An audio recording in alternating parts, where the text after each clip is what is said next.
What is up, guys? It's the Sound Alchemist, and if you've been following me on the social medias such as Facebook and on the community page for the YouTube channel, you've probably noticed that I've been posting pictures and images of my army, essentially showcasing them to you guys.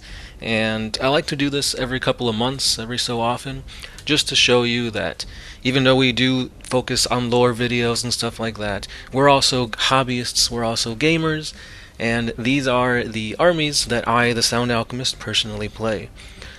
The thing about my Tau army, which is what I'm going to be showcasing and talking about here, is that unfortunately I didn't do any of the painting for it. Most of this stuff has been bought off of eBay, and the reason for that is because I used to have my army back in 5th edition that I built and I painted, but we went through a little, I don't know, year and a half where we never played, so I sold it off. But eventually I'm like, yeah, we're going to be, diving into 40k. I got to pick up the Tau. They're the first army that caught my eye, and I just love the lore. I love everything about Commander Farsight, so I decided to start from scratch. So the images you see here, the color scheme doesn't quite match, and the different levels of painting skills will vary, but I am trying to somewhat unify them. I'm thinking about stripping them down and then repainting them, at least the bad ones. Or if you see here, like the white paint on the broadsides, in some areas I tried to make it look worn down and chipped, but I think what I really need to do is use known oil to kind of make them look more rugged. Let me know if that's a good thing to do, or should I just repaint them? Because I know painting with white is kind of difficult. The other color scheme that I was also thinking about would be more of a grayish red, kind of like the Farsight colors, but more of an emphasis on the gray. Again, let me know your thoughts down below. But yeah, this army, it's a really fun army, and the theme for it was battlesuits and drones. I am notorious for not playing Fire Warriors, but I kinda worked around that by using some drones and modifying them with pulse rifles so that they could be a proxy for Fire Warriors. Obviously that won't work if I'm taking this army to like tournaments and stuff like that, but playing with like friends, it works, it gets the job done.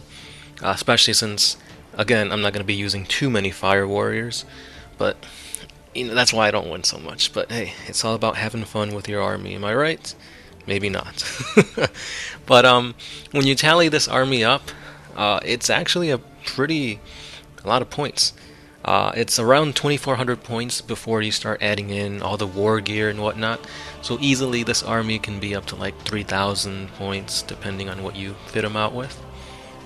And I think I'm done.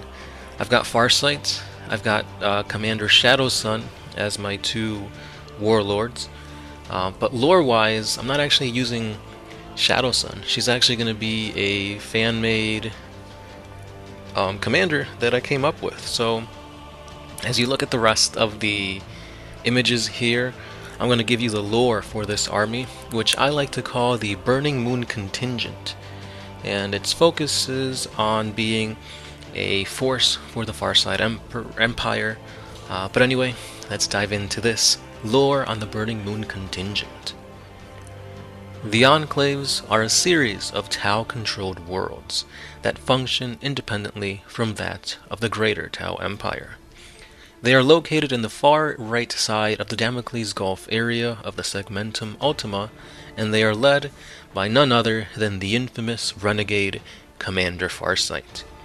Even without the numbers and resources of the Tau Empire, the Enclaves have built massive colony domes, moon bases, and even a powerful orbital defense station throughout their territory. The warriors of the Enclaves are the most rebellious of the Tau, completely dismissing ethereal rule, and instead are choosing to follow Farsight's goals. The renegade Farsight has attained a mastery of Montka, otherwise known as the Killing Blow way of warfare.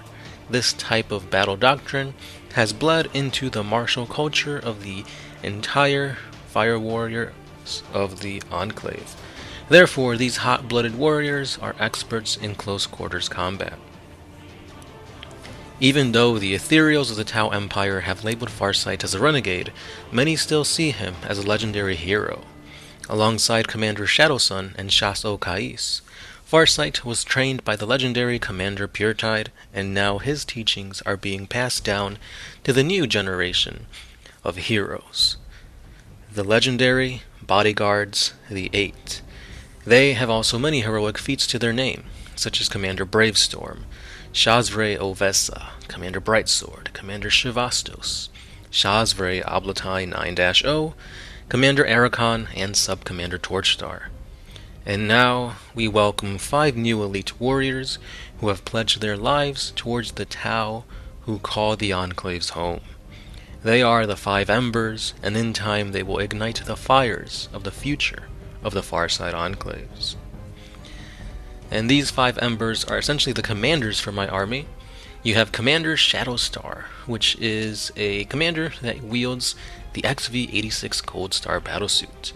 You also have Commander Moondust, which uses dual fusion blasters in an XV-8 Crisis battlesuit. Commander Iron Sun, the close friend to Farsight, and he uses the XV-802 Iridium battlesuits. And then you have a couple more that I haven't really thought up of the lore for them yet, but I'm getting there. And the whole thing about this army, seeing as how they're from the Enclaves, a lot of the material is kind of hard to come by, so that's why a lot of these battlesuits are going to be all battle scarred and worn down, seeing that since they're low on materials, they can't fix every single piece of armor and war gear and stuff like that, so it looks very worn down, rugged. Some are missing like shoulder pads, fingers, that kind of thing. So that's going to be another part of my army that I think I'm going to have fun, but at the same time a hard time recreating. Because again, the way they're painted right now, they look way too clean, and I need to dirty them up. So how do you guys do that when it comes to your armies? Does it depend on just like scratching them up, maybe getting some like a, what is it called? Those like scrubbers that you use to clean your dishes and just like going to town on them? I don't know, because I feel like if you overdo it, then it's just going to make the model look like shit, and the paint job won't be well represented. So again, let me know what are your tips and tricks for all you wargamers and hobbyists out there. For now, I'm pretty happy with the army. I don't think there's anything else I really need. Well, I need to finish painting the Shadowsun, which I recently got and built. So that will be my test. I'll see if I could actually call myself a painter after this, after I finish basing it and painting it. Whew, it's going to be a while, because the last time I painted something, it was the obliterators for the Chaos Space Marines, and I think I went too overboard on it, and I don't know, they kind of came out shiny. Maybe it was the gloss I was using or something. So we'll see how Shadowsun comes out. And then the recent purchase for my Tau army was the second Riptide, because Riptides are amazing. I definitely recommend using them because they're really good. They were super overpowered back in 7th edition with the Riptide spam, where every army was allying with the Tau just so they could bring Riptides in. So it kind of carries over to 8th edition. So since I'm not using a lot of Fire Warriors, this is kind of my backup, bring in 2 Riptides to kind of make up for the firepower of the Tau. Be sure to stay subscribed because I've got a few more of these showcases coming soon.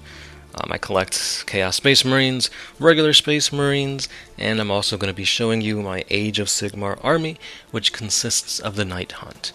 So as always, hit that like button, subscribe, and I'll be seeing you guys in the next episode. This has been the Sound Alchemist, part of One Mind Syndicate, and I'll catch you in the next one.